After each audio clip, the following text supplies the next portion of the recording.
వాడికన్నా తెలియవద్దా మా అమ్మ ఎక్కడికి వెళ్తుంది? మరి వాళ్ళ అమ్మ వాళ్ళందరూ చెల్లెళ్ళు అందరూ వచ్చి అందరూ చక్కగా ఉంటారే, నేను ఒక్కదాన్ని ఎక్కువైపోయానా? నా ముఖం అంత అసహ్యంగా ఉందంట. నన్ను చూస్తే వాళ్ళకంటే బీపీ పెరిగిపోతుందంట. నన్ను చూస్తున్నంతలో అంత బీపీ పెరగాల్సిన వాళ్ళకి హార్ట్ అటాక్లు వచ్చి పడిపోతారంట, చచ్చిపోతారంట మొగుడు పిల్లలు. అంత ఇదిగా ఉన్నాను. నేనే పెంచాను కదమ్మా, నేనే పెద్దదాన్ని చేశాను కదమ్మా. తిన్నామో తినలేదు, నేను పాలిస్తే పెద్ద అయ్యాడు, నా పొట్టలో వస్తే పెద్ద అయ్యాడు, నా బ్లడ్లో బ్లడ్ తీసేయగలడా, నా బ్లడ్ బయటికి లాగలడా?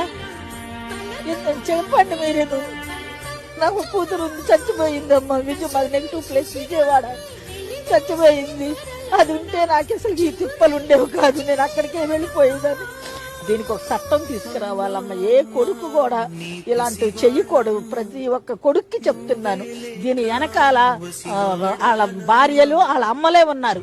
భార్య చెప్పుకోవాలిగా, మా అమ్మ ఒక్కడే ఉంది, మా అమ్మకి ఎవరు లేరు. మా అమ్మ తప్పిస్తే నాకు మా అమ్మే ఉంది కాబట్టి మా అమ్మ నా దగ్గరే ఉంటుందని చెప్పాలి కదా.